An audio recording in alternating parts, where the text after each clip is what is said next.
What's up guys, Perry from Rockville here, and today we're going to be going over all of the buttons, controls, and inputs on your Elite Party 65. Now the Elite Party 65 has a bunch of different features, so let's dive right in. Starting at the top of the speaker, we have the power button here to power on our speaker, so whenever we're ready to get going, we can just turn it on. So you can long press the power button to turn your speaker on, but you can also short press this button to switch between the different source modes. So for example, if we're starting at Bluetooth mode here and short press it, that will switch us to the USB mode, and then you can use this button to switch between the different sources like aux, optical, etc. Right next to the power button, we have the LED button to turn on our LEDs and switch between the three different modes. So for example, we can switch to mode 1, mode 2, and mode 3, and they all interact with the music that's playing through the speaker. After mode 3, you can just turn off the LEDs by pressing it once more, and then the LEDs will be off. Above, we have our music playback section, so we have the pause and play button to pause or play our tracks. And we can actually long press this button to disconnect our Bluetooth device that's connected in Bluetooth mode so that we can pass it on to another person to connect. Above that, we have the skip forward button to skip forward to a different track, and then we have the previous button to restart the track or go to a previous track. While we're in USB mode, we can actually hold these buttons down to switch between different folders that are in our USB flash drive. Now we can adjust the sound of the music coming out of our speaker by using the volume knob in the middle here to adjust the volume that's coming out. And we can also manipulate the overall sound of our speaker by using the treble and bass knobs up here. So we can use the treble knob to adjust all of the high-end frequencies coming out of our speaker, and then we can use the bass knob to control all of the low-end frequencies coming out of our speaker. At the very top, we have this rubber cover here, and we can actually lift it up to reveal all of the different inputs for our speaker.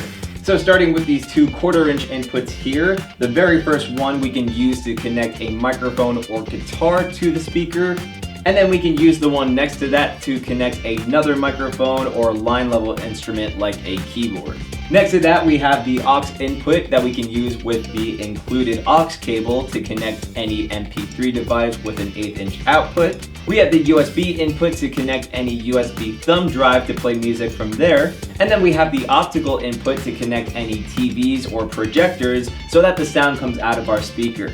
We can adjust the volume for the microphones we plug in by using the mic volume knob. And then we have this mic echo knob that will give our microphone an echo effect, and then we can use the knob to adjust how much echo we want. Next, we have the mic auto tune section here, and this is a really cool feature because it will actually adjust our pitch while we're singing through the microphone.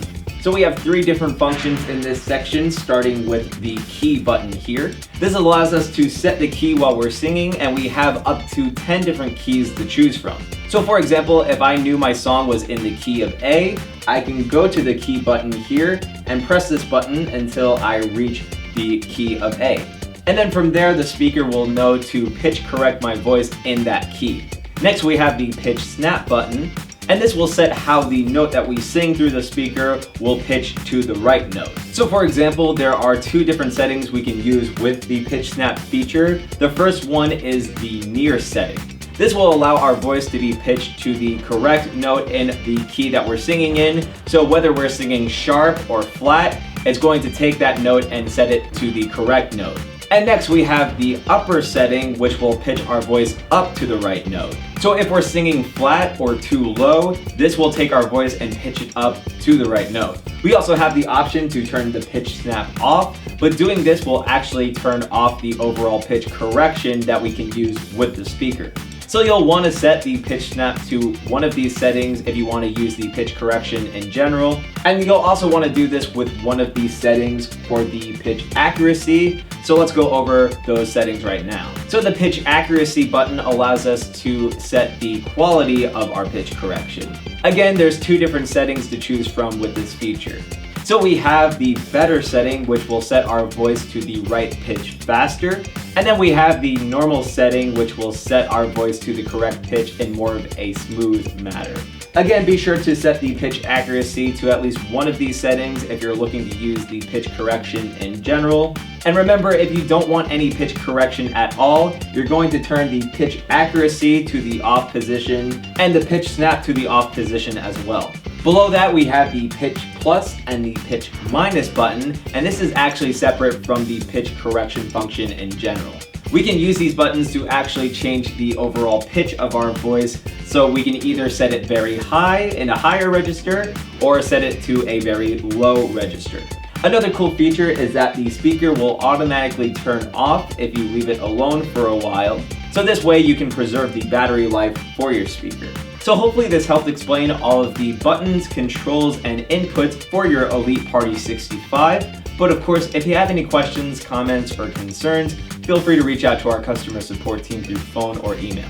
As always, I'm Perry from Rockville, and we'll see you guys next time.